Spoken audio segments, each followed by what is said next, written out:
কোডিংয়ে মূলত একটি প্রোগ্রামিং ল্যাঙ্গুয়েজে ইনপুট হিসেবে আমরা কিছু ইনস্ট্রাকশন পাস করি। যদি ইনস্ট্রাকশনগুলো ঠিক হয়, কম্পিউটার সেই ইনস্ট্রাকশনগুলো ফলো করে আমাদেরকে একটি আউটপুট দেয়। যেমন এখানে আমি প্রিন্ট হ্যালো ওয়ার্ল্ড লিখেছি। এর অর্থ হচ্ছে যে আমি পিসিকে বলতেছি হ্যালো ওয়ার্ল্ডটা শো করতে।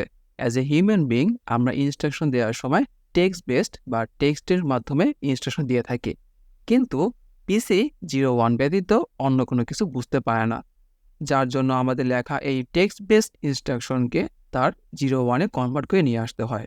কোনো একটি সোর্স কোডকে ব্যাশিং করে রূপান্তর করার জন্য আমরা কয়েকটি পদ্ধতি ফলো করে থাকি।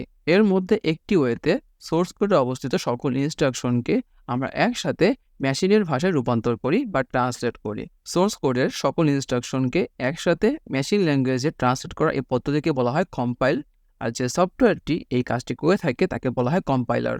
ইনপুট হিসেবে প্রদানকৃত আমাদের সকল ইনস্ট্রাকশন যদি সঠিক হয়ে থাকে, তাহলে তা মেশিন ল্যাঙ্গুয়েজ 01-এ ট্রান্সলেট হয়ে আমাদের ঠিকঠাক আউটপুট প্রদান করে।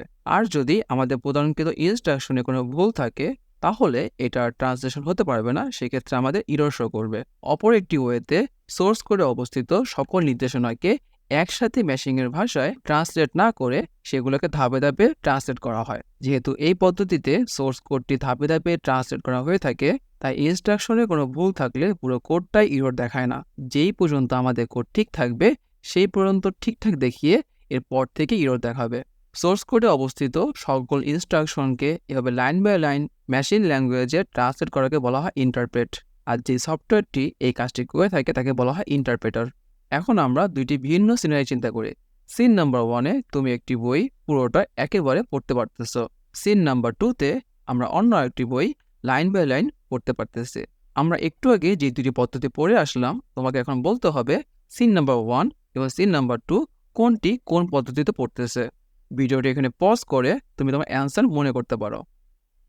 আর এখন আমার বলা অ্যান্সারের সাথে মিলিয়ে দেখো তোমার ধারণা ঠিক আছে কিনা। যেহেতু সিন নাম্বার 1-এ পুরো বইটি একসাথে পড়া হয়েছে, এটাকে বলা হয় কম্পাইল। আর যেহেতু সিন নাম্বার 2-তে প্রতিটি বইয়ের পৃষ্ঠা সিরিয়াল বাই বা লাইন বাই লাইন পড়া হচ্ছে, তাই এটাকে বলা হয় ইন্টারপ্রেট।